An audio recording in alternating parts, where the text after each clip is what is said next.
लेकिन ये जो कवि सम्मेलन था, जिस स्तर का कवि सम्मेलन था, जिस पारिवारिक एहसास का था, मैं जानना चाहता हूँ सोनकृपा विशाल जैसी कवित्री को मैंने आपके मंच पे लाके ठीक किया?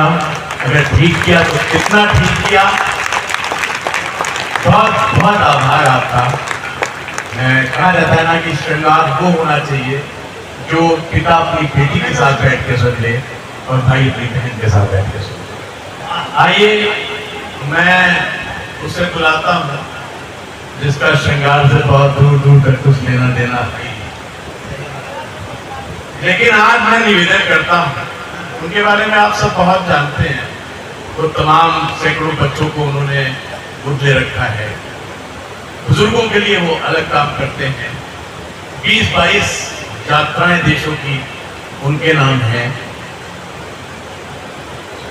एक बात नहीं जानते आप, सर्वेश भाई गाते बहुत अच्छा। आज मैं निवेदन करता हूं, मैं बुलाता हूं और बस उनसे निवेदन करता हूं कि आज का काव्य पाठ शुरू करें। इसके बाद हम आदरणीय दिनेश मुखर्जी जी तक पहुंच रहे हैं और ज्यादा भविष्य इसको सम्मेलन का नहीं है। आदरणीय सर्वेश जी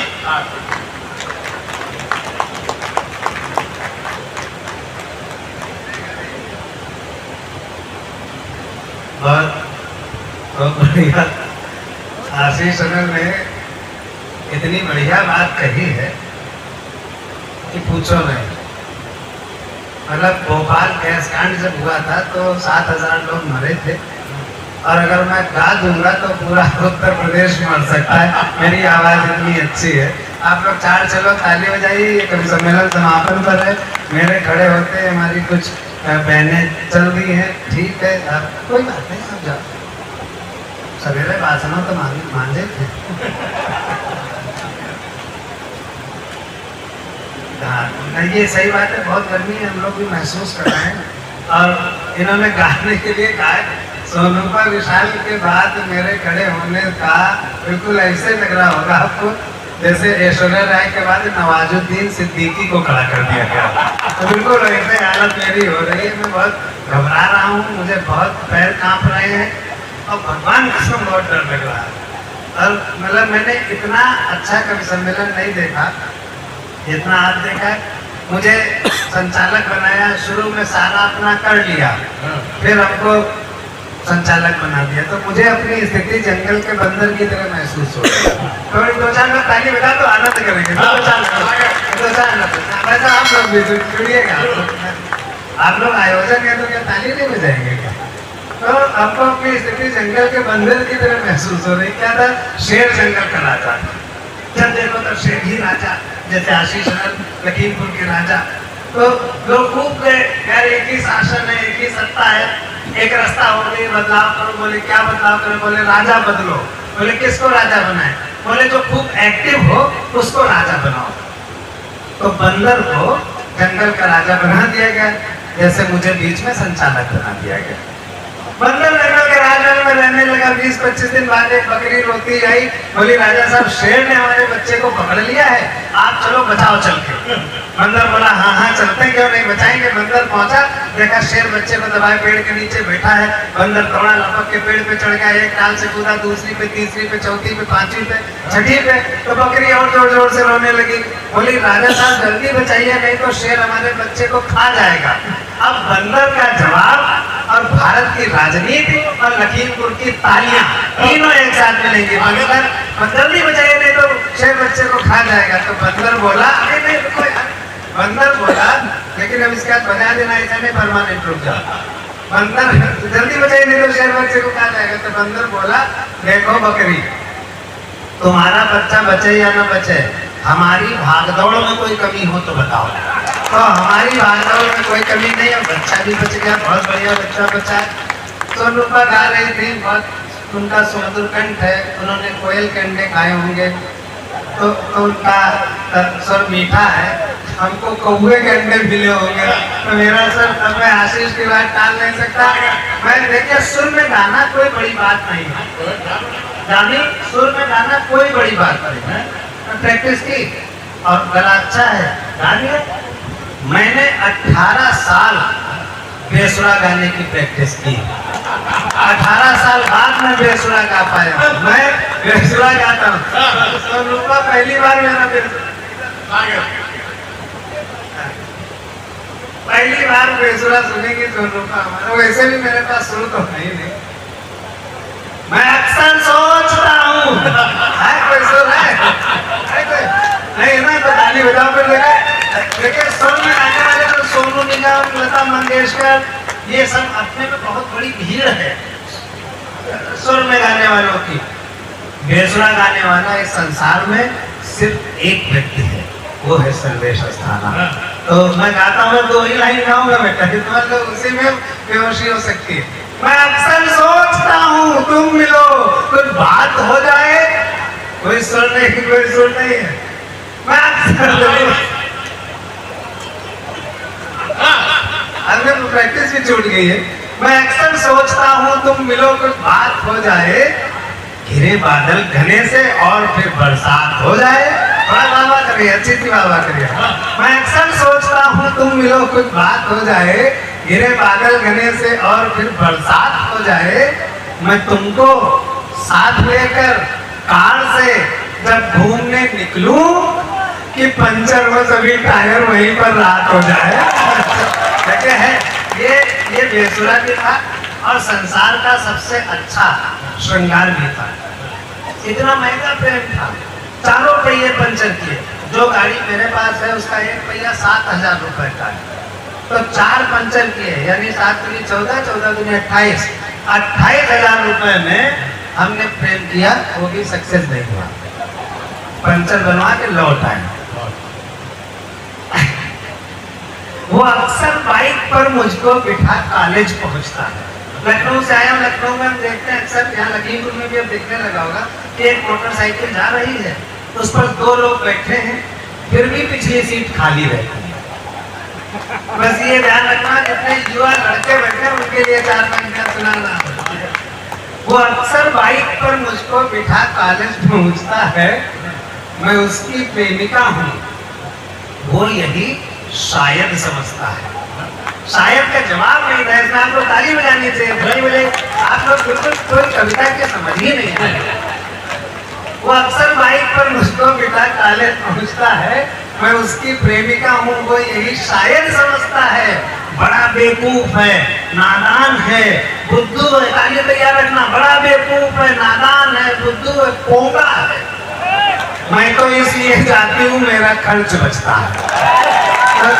ये जो है ये होना चाहिए। और अब मैं, चूंकि समय मुझे बहुत कम मिला है, आशीष अनल ने कहा कि मैं 22 देशों की यात्रा कर आया हूँ। आपके पास मान लेने के अलावा कोई चारा नहीं है। आपको मान ही लेना है ना। ना तो आप हमारा पासपोर्ट चेक करोगे, ना वीजा देखोगे। हम कभी लोग इसी तरह को विदेश जाते हैं। नहीं, भगवान कसम कभी झूठ आज तक बोला ही नहीं है। और जिस मंच पर विधायक आया हो वहाँ हमें झूठ बोलने की क्या जरूरत है? नहीं, बिल्कुल सच कह रहे हैं। इन्होंने कहा 22 देश, रानी बैरागी बेटा 15 देशों की यात्रा कर रहा है, उसके बारे में नहीं बताया। इन्होंने ताली बजाई आप लोग उनके सम्मान में। ये सब अखिलेश जो है, अखिलेश द्विवेदी, इनके लिए इलाहाबाद से प्रतापगढ़ ही विदेश है। ये हमारे सुरेश गौतम ये 5 देशों की यात्रा कर रहे हैं, क्योंकि पिछले 4-5 साल से मंच पर हैं। डॉक्टर सोनरूपा 12 देशों की यात्रा कर चुकी हैं। आशीष अनल लगभग 18 देशों की यात्रा कर चुके हैं। ये सबसे ज्यादा 40 देशों की यात्रा आदरणीय दिनेश रघुवंशी जी ने की है। हम जोरदार तालियों से उनका स्वागत करते हैं। लेकिन मैं एक ऐसा व्यक्ति हूँ इस मंच पर, झूठ कभी नहीं बोला है, आज भी नहीं बोलूंगा। मैंने 45 देशों की यात्रा की, ये 22 बता रहे थे, 2 लाख तालियां मिली। और 46वें देश में भाई साहब हमारा हवाई जहाज लैंड करने ही वाला था। 46वें देश में हवाई जहाज बस लैंड करने ही वाला था कि हमको ज्ञान प्रकाश आकुल ने जगा दिया। बोले दादा उठो, ऑयल निकल गवा।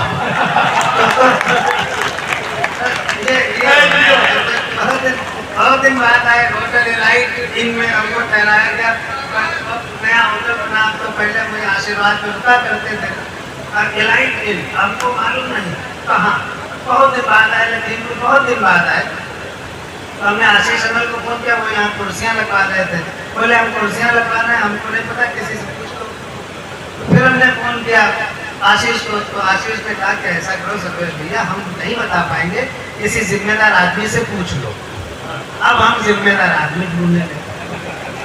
हमको आदमी बहुत दिख रहे थे, जिम्मेदार कोई दिख ही नहीं रहा था। तब तक देखा LRP चौराहे पे पुलिस के भाई खड़े। हमने कहा ये जिम्मेदार होंगे भाई। हमारे यहाँ उत्तर प्रदेश में चाहे चोरी हो, डकैती हो, जेब काटी जाए, सारी जिम्मेदारी पुलिस पे ही होती है। मतलब वो लोग करते नहीं है, खुद नहीं करते, जो लोग करते हैं ये लोग उनके साथ करते हैं।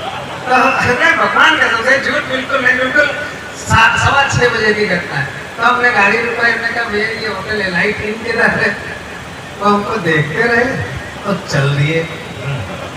बोले किसी आदमी से पूछ लो। अब मेरी तो हालत खराब हो गई, जानी मेरी हालत खराब हो गई। अरे किसी आदमी से पूछ लो, क्या पुलिस आदमी नहीं होती क्या? लेकिन हमको पहुंचने की जल्दी थी। आशीष ने बताया था कि 6:30 बजे से कवि सम्मेलन है, तो हमको जल्दी पहुंचना था। तो थोड़ा आगे बढ़े, ड्राइवर जैसा बन रहा, तो वहाँ जीप खड़ी थी, ये कहता लखीमपुर पुलिस, उसमें बड़े वाले बैठे थे। मतलब बड़े पुलिस अफसर, बड़े वाले मतलब बड़े पुलिस अफसर। आप लोग गलत ना समझे, वो नहीं कह रहे जो आप समझ रहे हो, हालांकि कहे वही रहे जो समझ रहे हो। तो हमने गाड़ी रोकी और उतर के गए उनके पास। बिल्कुल भगवान का सब सच्चे कहता, झूठ आज तक नहीं बोला। उनके पास उतर के गए, हमने कहा भाई साहब ये होटल एलाइट इन किधर है? बोले क्यों? हमने कहा हमको वहाँ जाना है। बोले क्यों? हमने कहा वहाँ ठहरना है हमें। बोले क्यों? हमने कहा आज कवि सम्मेलन है। बोले क्यों? हमने कहा था आज रामकथा में कवि सम्मेलन है। बोले क्यों? हम समझ गए ये बड़ा अफसर है, समझ गए बड़ा अफसर है। बड़ा अफसर क्या होता है मैं उसकी परिभाषा बताता हूँ। और जितने लोग बचे हैं, लगभग 350 लोग अभी बैठे हैं, और 3500 तालियां सुनाई पड़नी चाहिए। बड़ा अफसर वही होता है जिसको ये न पता हो हमारे शहर में कब क्यों और क्या हो रहा है। हमने कहा वैसा हम कवि हैं, तो उसने कहा कवि हो, देखने में तो आतंकवादी लगते हो। बिल्कुल भगवान का सब सच्चे करना। तो हमने उससे पूछा आतंकवादी होता क्या है? व्यंग्य की भाषा रखता हूँ। लखीमपुर मेरा अपना बहुत परिचित शहर है, यहाँ के सब लोग मुझे लगभग जानते हैं। कुछ हमारे मित्र भाई बैठे, विकास बैठा मेरा भाई। हमने पुलिस अफसर से पूछा महोदय बता सकते हैं? हमने पुलिस अफसर से पूछा महोदय बता सकते हैं ये आतंकवादी किसे कहते हैं? जुड़े रहना, अच्छी पंक्तियां। बता सकते हैं ये आतंकवादी किसे कहते हैं? वो बोले हत्या कर दो। वो बोले, हाँ इस पर मुस्कान ऐसे निकलती थोड़ी सी, अगली पंक्ति पे ताली बजती। वो बोले हत्या कर दो, पकड़े गए तो अपराधी वरना आतंकवादी। लेकिन हम चले आए, होटल पहुंचे, आशीष पहुंचे थोड़ी देर बाद। तब तक मैं रास्ते में सोचता था कि आखिर उस पुलिस के भाई ने ये क्यों कहा था आदमी से पूछ लो, क्या पुलिस आदमी नहीं होती? फिर मैंने ध्यान से सोचा, हम लोग अवध में रहते हैं, हमारे यहाँ जब पुलिस के लोग आते हैं, अगर आप सहमत हो ना तो तालियां बजा देना। जब हमारे यहाँ पुलिस के लोग आते हैं तो हम कहते हैं पुलिस आई, कहते नहीं। जब पुलिस के लोग खड़े होते हैं तो हम कहते हैं पुलिस खड़ी। जब पुलिस के लोग चले जाते हैं हम कहते हैं पुलिस गई। तो जो आती है, खड़ी होती है, चली जाती है, वो पुरुष कैसे हो सकती है? यानी पुल्लिंग कैसे हो सकती है? वो स्त्रीलिंग होगी। तो मैंने शोध किया, ये कोई पुलिस वाले यहाँ दिख नहीं रहे हैं, इसलिए कोई डर नहीं। पीछे खड़े देख रहे हैं तो पीछे ही खड़े रहो। तो हमने रिसर्च की कि पुलिस स्त्रीलिंग क्यों होती है। मैं आपके सामने रिसर्च रखता हूँ, थोड़ी देर मुस्कान बढ़ जाए, फिर उसके बाद आदरणीय दिनेश रघुवंशी आएंगे। पुलिस का चित्र अपने सामने रखिए और मेरी रिसर्च सुनिए। रिसर्च में धीरे धीरे अपनी तालियां शामिल करना, और जब रिसर्च ऊपर उठती जाए तो तालियां भी साथ में उठती जाए, सबको आनंद आएगा, आपको भी हमको। पुलिस जो टोपी लगाती है, टोपी स्त्रीलिंग। पुलिस जो बेल्ट बांधती है, बेल्ट स्त्रीलिंग। वर्दी स्त्रीलिंग। मोटरसाइकिल स्त्रीलिंग। जीप स्त्रीलिंग, गिरफ्तारी स्त्रीलिंग, तफ्तीश स्त्रीलिंग, इंक्वायरी स्त्रीलिंग, पूछताछ स्त्रीलिंग, हथकड़ी स्त्रीलिंग, धारा स्त्रीलिंग, डायरी स्त्रीलिंग, हवालात स्त्रीलिंग, कचहरी स्त्रीलिंग, सुनवाई स्त्रीलिंग, सजा स्त्रीलिंग, जेल स्त्रीलिंग, कोठरी स्त्रीलिंग, जमानत स्त्रीलिंग और रिहाई स्त्रीलिंग। इसलिए पुलिस टॉप टू बॉटम स्त्रीलिंग होती है। हमने जो आशीष को सुनाया था, आशीष बोले कि और सर्वेश भैया डंडा तो पुल्लिंग होता है। हमने कहा यार तुम इतने बड़े वीर रस के कवि हो, तुम लखीमपुर नरेश हो, तुमको ये नहीं पता कि पुलिस हमेशा लाठी चार्ज करती है और लाठी स्त्रीलिंग होती है। लेकिन ये भी नहीं मानते, वीर रस के कवि मानते नहीं। हमसे बोले थाना पुल्लिंग है, तो हमने जो इनको बताया उस पर आप लोग फिर ताली बजाना। हमने कहा आशीष भाई क्या बात करते हो, जिसकी एक तरफ चौकी और एक तरफ कोतवाली, क्या कर लेगा थाना। लेकिन मुझे पता चला है कि यहाँ पुलिस के लोग लगे हैं, इसलिए मैं अपनी बात से असहमत होता हूँ। समझदार व्यक्ति दिनेश भैया वही है, आप मोबाइल में भी देख लीजिए, वही लिखा होगा कि समझदार आदमी वही है जो मौका पड़ने पर खुद अपनी बात से असहमत हो जाए। राजनीति के लोग इससे ज्यादा क्या समझेंगे, जो खुद अपनी बात में खुद असहमत होता हूँ और ये कहता हूँ पुलिस पुल्लिंग भी होती है। पूछ कैसे, हमने कहा कभी अकेले मिलो उससे। अब अकेले में मिलो मतलब ये नहीं है लखीमपुर के लोगों कि कहीं वहाँ जो है कपूरथला पर या उधर कहीं गली में सिंगल देख लो, वो नहीं। कभी भी आप पुलिस के व्यक्ति को अकेला देखें तो हमेशा पुल्लिंग होता है। मैं अपने शोध का खंड खा आपके सामने रखना चाहता हूँ, जरा सा आप लोग ताली बजा दें तो खंड खा भी मैं आपके सामने रख देता हूँ। तो फिर से पुलिस का चित्र रखिए, बहुत अद्भुत रिसर्च है सर हमारी है। सिपाही पुल्लिंग, दीवान पुल्लिंग, सब इंस्पेक्टर पुल्लिंग, इंस्पेक्टर पुल्लिंग, कोतवाल पुल्लिंग, एसपी पुल्लिंग, सीईओ पुल्लिंग, डीआईजी पुल्लिंग, आईजी पुल्लिंग। और बड़े लोग समझ जाएंगे आईजी पुल्लिंग सिर्फ हमारे लखनऊ के आईजी पांडा जी को छोड़। आईजी पुल्लिंग और आधा बन के रहते, IG pulling, director general pulling. अर्थात अब ऐसे ही तालियां ऐसे उठाना, ऐसे अर्थात पुलिस स्त्रीलिंग और पुल्लिंग दोनों होती है। लेकिन अब जो मैं कहने जा रहा हूँ, मैं वास्तव में समझदार आदमी हूँ। जिस दिन हमारे देश की राजनीति, अब गंभीरता से बात कहता हूँ, आनंद के बाद अगर आपको असलियत में बोल दे रहा हूँ तो तालियां बजाइएगा। जिस दिन हमारे देश की राजनीति हमारी पुलिस को वास्तव में पुल्लिंग बने रहने का अवसर प्रदान कर देगी, 1 महीने के अंदर हमारे देश से सभी किस्म के आतंकवादों का जड़ से सफाया हो सकता है। मैं एक छड़िका पढ़ता हूँ और अपना चलो वही सुना देते। ये भी याद दिलाई, बहुत दिन हो गए शादी के दुखद घटनाएं कोई याद नहीं करना चाहता, लेकिन जो भाई होते हैं वो पक्के दुश्मन होते हैं, वो याद दिलाते हैं, शादी की याद दिलाते हैं।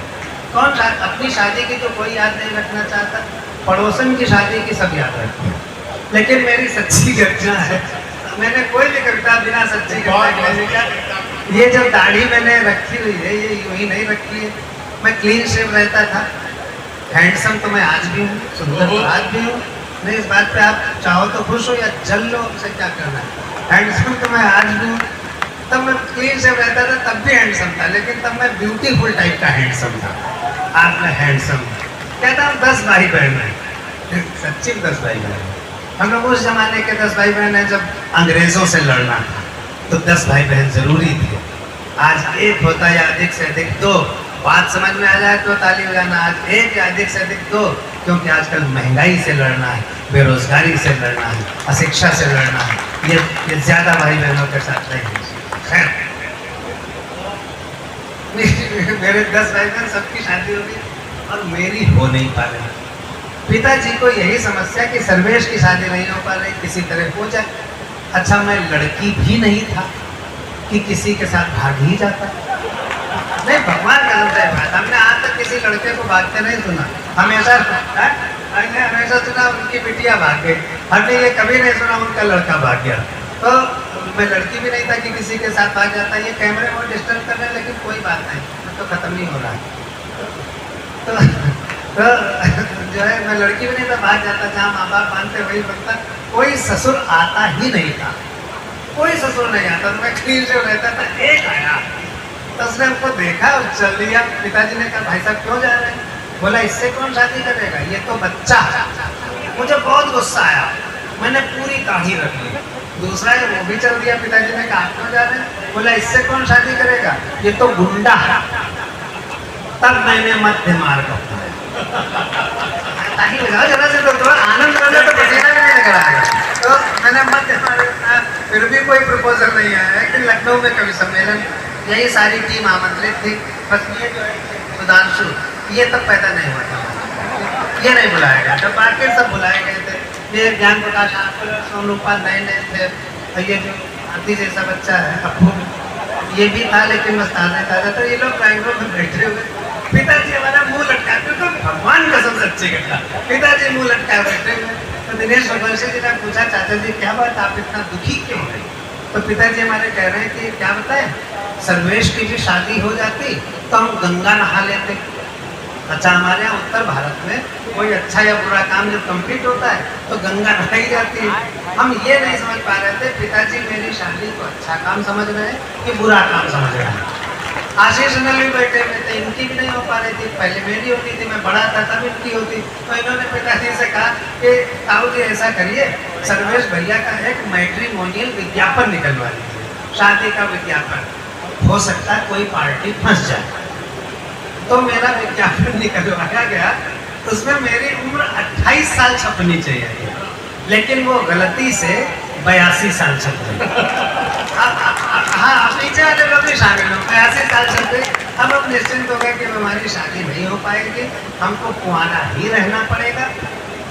चूंकि अटल जी के शहर लखनऊ से हूँ, इसलिए हो सकता है भारत का प्रधानमंत्री भी बनना पड़ जाए।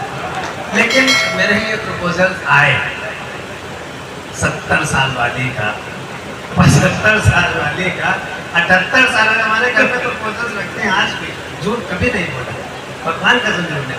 78 साल वाली का तो हमने अपने पिताजी की तरफ देखा, उनकी उम्र 80 साल थी। हमने मन ही मन उनसे पूछा, अब आप तारीफ करना, हमने मन ही मन उनसे पूछा पिताजी ये विज्ञापन आपने मेरे लिए निकलवाया है कि अपने लिए निकलवाया है? उसी से ये कविता बनी, उसी से बनी। फिर मेरी जो लेटेस्ट शादी हुई हो गई, जो लेटेस्ट शादी हुई उसमें मेरे बड़े साले साहब हमें देखने आए लखनऊ, और गए लौट के पिताजी हमारे प्रोफेसर बड़े सीधे, पम्मू भैया साले साहब का नाम, बिल्कुल सच्ची घटना बता रहा। बोले जाके बोले पापा लड़का अच्छा है और नौकरी भी अच्छी करता है यूनाइटेड नेशंस में, संयुक्त राष्ट्र में, तनख्वाह भी अच्छी है, लेकिन कभी है। अब मेरे भोले भाले ससुर जी ने जो जवाब दिया वो अगर मुझे तब पता चल जाता तो मैं आज भी अटल बिहारी होता। तो वो बोले कि नौकरी अच्छी लेकिन कभी है। तो हमारे भोले भाले ससुर जी क्या कह रहे हैं, कोई बात नहीं, एक आध कमी तो सब में होती है, ये उन्होंने कहा था। जो हमें बाद में शादी के बाद पता चला। तो खैर कविता सुने। पिताजी को हमारी शादी का ख्याल आया, इसलिए उन्होंने हमारा वैवाहिक विज्ञापन निकलवाया, लेकिन अखबार में मेरे बारे में पता नहीं क्या नापा, मेरा वर्णन खरीद बिक्री वाले कॉलम में छापा। मेरा वर्णन खरीद नीचे बैठो तुम नापा, मेरा वर्णन खरीद बिक्री वाले कॉलम में छापा। शायद अखबार मेरे अस्तित्व के मामले में कुछ धोखा खा गया, इसीलिए तो मेरा वर्णन निविदा सूचना के बिकाऊ माल में आ गया। निविदा सूचना को हिंदी में टेंडर नोटिस कहा जाता है, इसलिए मेरा वर्णन निविदा सूचना के बिकाऊ माल में आ गया। अब मुझे खरीदने के लिए निविदाएं आने लगी, यानी टेंडर्स आने लगे। अब मुझे खरीदने के लिए टेंडर्स आने लगे, अपने अपने जोर आजमाने लगे। एक में था माल कितना पुराना है, थोड़ा रिस्पांस अच्छा दीजिएगा, 4 पंजा बड़ी मजेदार है। एक में था माल कितना पुराना है, दूसरे में था क्या जहां है जैसा है वहीं से उठाना है, तीसरा पूछ रहा था मशीनरी की क्या कंडीशन है। अब चौथे पे जितना पंडाल बचा वो गिरना चाहिए। तीसरा पूछ रहा था मशीनरी की क्या कंडीशन है, और चौथा जानना चाह रहा था क्या एक बार ट्रायल करने की परमिशन है? पिताजी को लगा मामला तो संगीन होता जा रहा है। पिताजी को लगा मामला तो संगीन होता जा रहा है। अच्छा खासा नौकरीशुदा विवाहियों की बेटा लगता है बिगड़ी हुई मशीन होता जा रहा है। इसलिए पिताजी ने अखबार को उसकी गलती के मामले में कंप्लेंट दर्ज कराई। अखबार ने भूल सुधार की और अगले दिन मेरे बारे में सोचना किराए के लिए खाली में आई। कहाँ बेचे दे अगले दिन, ये हो अच्छा होना चाहिए। अगले दिन मेरे बारे में सूचना किराए के लिए खाली में आई। कई किराएदार आए, कुछ तो साथ में एडवांस तक लाए।